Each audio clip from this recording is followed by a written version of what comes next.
So hello guys, welcome back to my YouTube channel study with Rishu. तो आज मैं आपको बताऊंगा टेंस के बारे में। इससे पहले मैंने टेंस की एक और वीडियो बनाई थी जो पार्ट 1 था, ये उसका पार्ट 2 रहेगा। तो अगर आपने इसका पार्ट 1 अभी तक नहीं देखा है तो आप पहले इसका पार्ट 1 देखिए।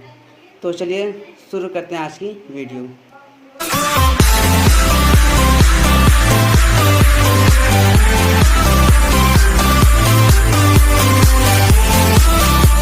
तो हम पढ़ेंगे प्रेजेंट इंडेफिनिट टेंस के बारे में।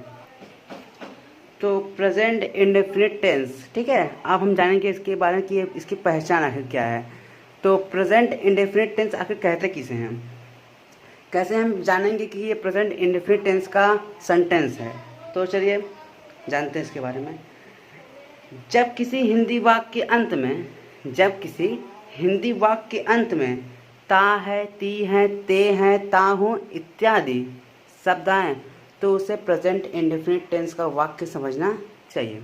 वो फिर से, जब किसी हिंदी वाक्य के अंत में ता है, ती है, ते है, ता हूँ इत्यादि शब्द आए तो उसे प्रेजेंट इंडेफिनिट टेंस कहते हैं। देखिए, इसे आप लोग रटने से आप लोग समझना है कि हाँ इसमें इसका कहा क्या है। तो चलिए हम लोग इसे लिख लेते हैं। ये तो हो गया प्रेजेंट इंडेफिनिट टेंस। चलिए तो अब हम आगे देखते हैं इसके आगे क्या है। तो प्रेजेंट इंडेफिनिट टेंस हमारा होने के बाद इसमें आगे आता है अफर्मेटिव सेंटेंस। देखिए, प्रेजेंट इंडेफिनिट टेंस में कितने भाग इसके हैं। इसके भाग हैं, मैं आपको लिख दे रहा हूँ। जो प्रेजेंट इंडेफिनिट टेंस है उसमें 4 भाग हैं: affirmative sentence, negative sentence, interrogative first type, interrogative second type.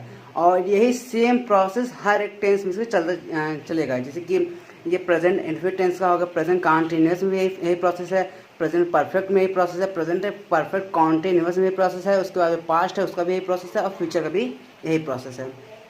तो हम देख लेते हैं पहला हमारा जो है अफर्मेटिव सेंटेंस। आखिर यह है क्या चीज़ कि अफर्मेटिव सेंटेंस को कहते हैं स्वीकारात्मक वाक्य। क्या कहते हैं हिंदी में? स्वीकारात्मक वाक्य, ठीक है, इसे कहते हैं स्वीकारात्मक वाक्य।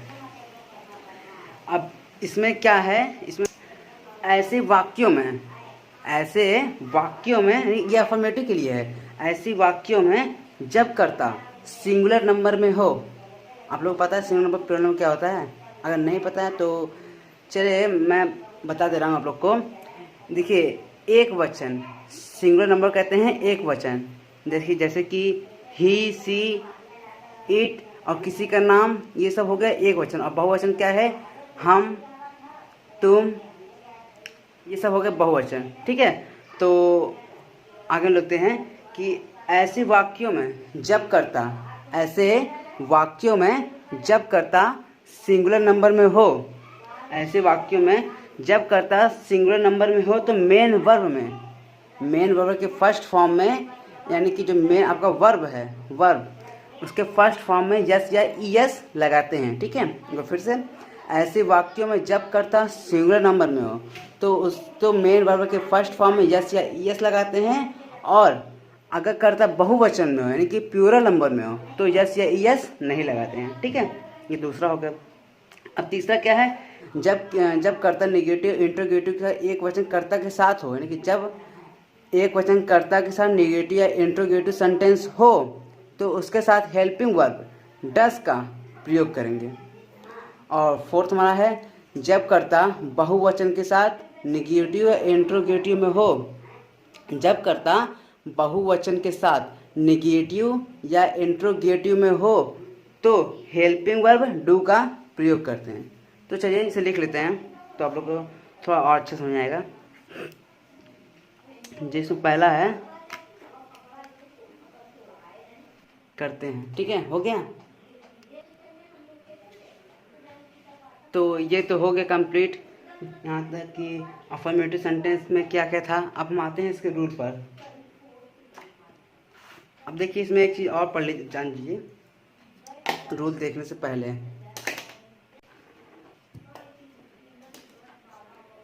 ये रूल किसके लिए लगेगा? जब सब्जेक्ट सिंगुलर नंबर में हो तो ये रूल उस पर अप्लाई होगा। ठीक है, यहाँ लिखेंगे जब हो। अब इसका रूल देख लीजिए, इसका रूल क्या है।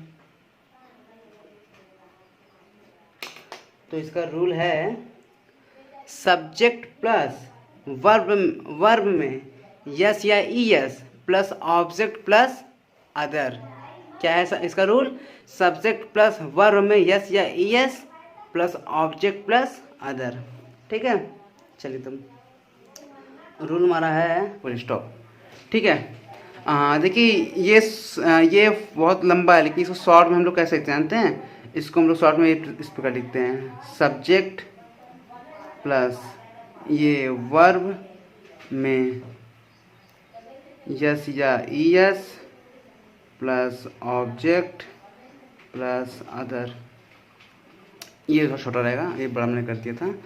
तो अब हम लोग जानेंगे सब्जेक्ट आखिर है क्या।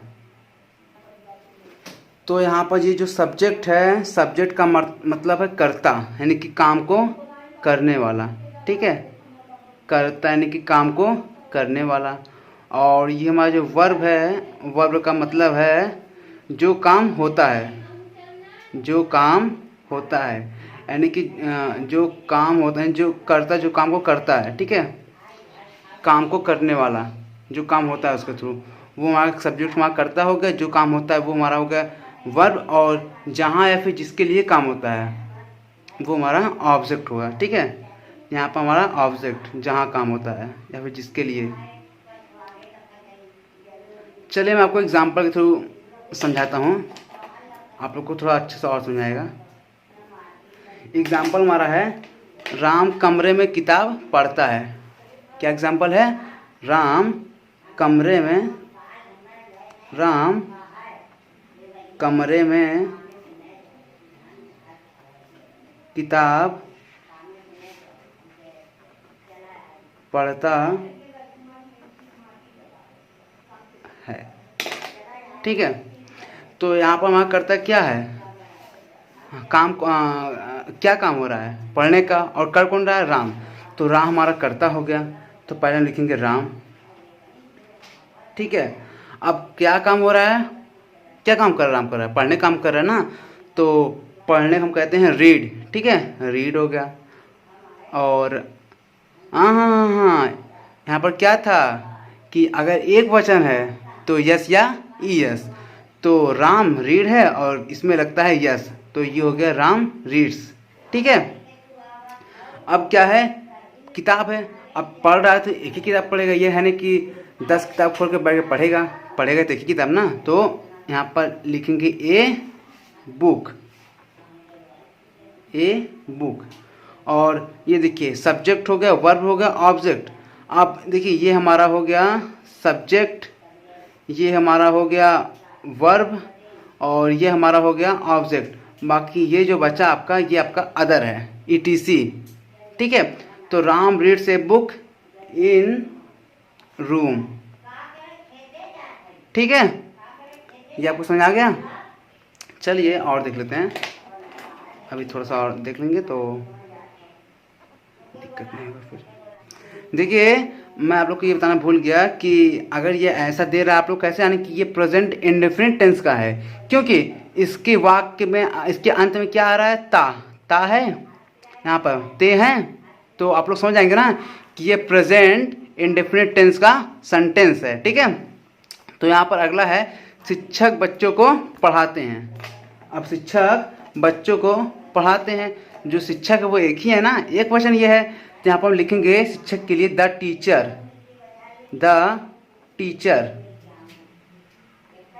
आप टीचर भी लिख सकते हैं, लेकिन थोड़ा सा अच्छा लगता है, द टीचर। अब देखिए यहाँ पर वर्ब क्या कर रहा है? पढ़ाने के काम कर रहे हैं, तो पढ़ाने कहते हैं टीच। देखिए पढ़ने को रीड कहते हैं, पढ़ाने को टीच कहते हैं। ठीक है, TEACH, टीच। लेकिन इसमें क्या कहा है कि अगर एक वचन हो तो उसके साथ यस या ES, तो इसमें लगेगा टीच, ES लगेगा। ठीक है, द टीचर टीच। टीच उसके बाद क्या है, किसको पढ़ा रहा है, बच्चों को, तो to children.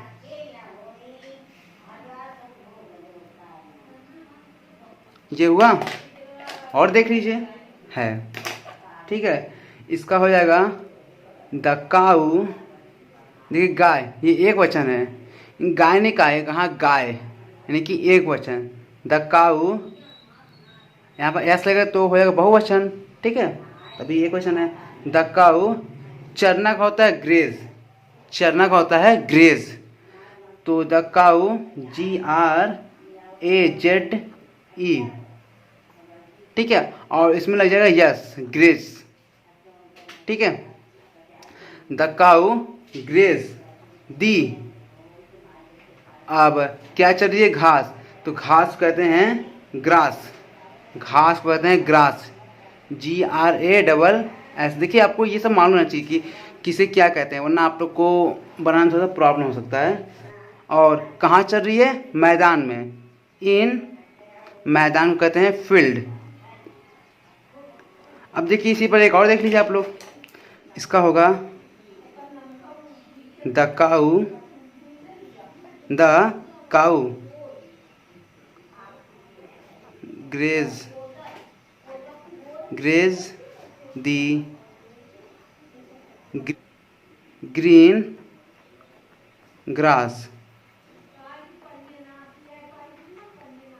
Green grass in the field, ठीक है। चलिए एक और देख लीजिए, 5 कर लें। वह बगीचे में क्या है, वह, यानी कि वह किसी को कह रहा है, ठीक है, तो यहाँ पर ये एक वचन है, तो वह कहते हैं हम लोग ही। तोड़ना का होता है प्लक, PLUCK, तो इसमें लग जाएगा यस, ही प्लक्स, और क्या तोड़ रहा है, फल कहते हैं फ्रूट, FRUIT, और कहाँ तोड़ रहा है, बगीचे में, इन दी गार्डन। तो चलिए आज की क्लास यहीं ख़त्म करते हैं, बाकी अब नेक्स्ट क्लास में मिलेंगे।